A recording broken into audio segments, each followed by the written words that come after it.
Well, I'm very sorry about that. I was expecting Jon Snow to pick up there in Washington with our election coverage. Let me just see if we can reach him. Yet, no, we can't. Well, it is a battle for the future of America with implications for all. In the final hours of this marathon presidential campaign, Obama and Romney are on the road making their final appeals to voters. With polls still putting the two men neck and neck, it's a handful of swing states which will decide who gets into the White House. Here, the margin between both candidates is so wafer thin, the fight for every last vote is crucial. This year, it could come down to just 7 of those battlegrounds, and both candidates are in the midst of a non-stop whirlwind tour in the push for vital support. Our Washington correspondent, Matt Fry, has followed the president to one of those states, Wisconsin, and the university city of Madison, and he joins us from there now. Matt. Well, Christian, you won't believe it, but just half an hour ago, this square behind me was absolutely jam-packed with about 20,000 Obama supporters and the candidate himself on the stage somewhere behind me. And now the piranhas have taken over, they're tearing down the place, and the president is already on Air Force One on to the next location, and that would, of course, be Ohio. What he's been doing in the last few days, rather like Mitt Romney, is traveling incessantly, feverishly, from one swing state to another. And we're only talking about 5, 6 locations here. The rest of the country has virtually been ignored, in order to make sure that every last Republican, or in his case, every last Democrat, gets out and actually votes on the big day, which of course is tomorrow. Now, it was interesting. I was here 8 years ago exactly with John Kerry, who was then the Democratic nominee, and Bruce Springsteen. And guess who was here today? Bruce Springsteen once again with, of course, Obama. Watch. It's good to be here today. It's going to be great to feel the power of your votes and your voices tomorrow. This is Promised Land. In this case, the Promised Land is called Wisconsin, crucial swing state. In the Promised Land. The voice belongs to the man they call the boss, and the security is for the man who wants to stay the boss for another 4 years. No retreat, baby, no surrender.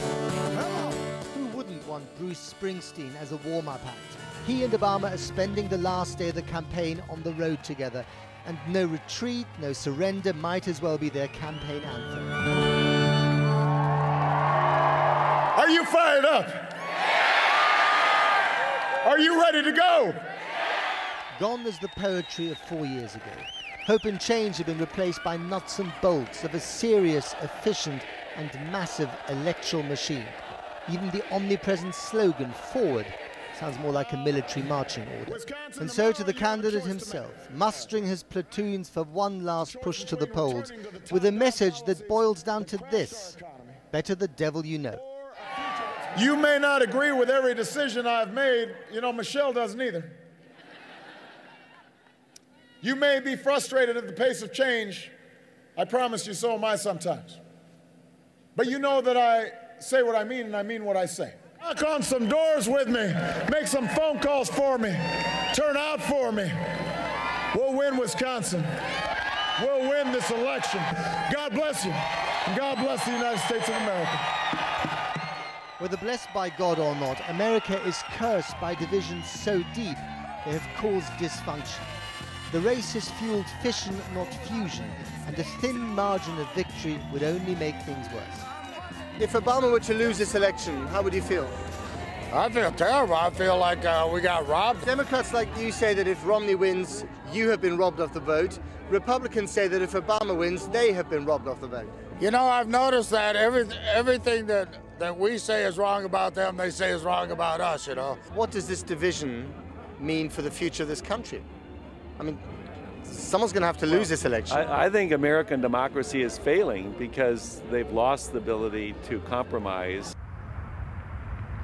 Neither side is even contemplating defeat at the moment. And down the road at what's optimistically called the Romney-Ryan Victory Headquarters, the volunteers are not watching the local football game like everyone else.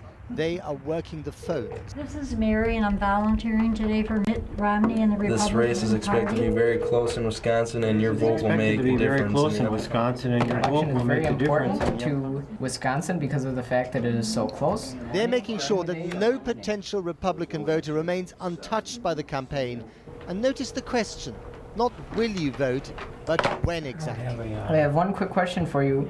When do you plan on voting on Tuesday, November 6th? In the morning, during the day, or in the evening? Keith Best, the campaign boss here, is a kitchen equipment salesman with a nightmare. Close your eyes for a second. Imagine that Mitt Romney loses on November the 6th, on Tuesday. How will you feel? Well, I will feel almost desperate. I can't see the past 4 years continuing, and I just hope that we would be able to take at least control of the Senate so that we could have some ways to thwart the Obama agenda. We appreciate your vote, and I hope you vote for Mitt Romney. The election is about the fractured soul of this country, fought over by two rival political tribes with two rival visions. If he wins, his next task is to at least try and unite the divided states of America. Now, I was standing on this very spot just an hour ago, so talking to David Plouffe and David Axelrod, the two gurus behind Obama's re-election campaign, and I have to say they were quietly confident about the math, as they call it here, and they haven't always been that confident in recent weeks. John, over to you in Washington. Matt Fry in Wisconsin. And talking of math, the latest math on the sheer cost of this campaign has come out, about $6 billion. And that is $1 billion more than the last time round in 2008.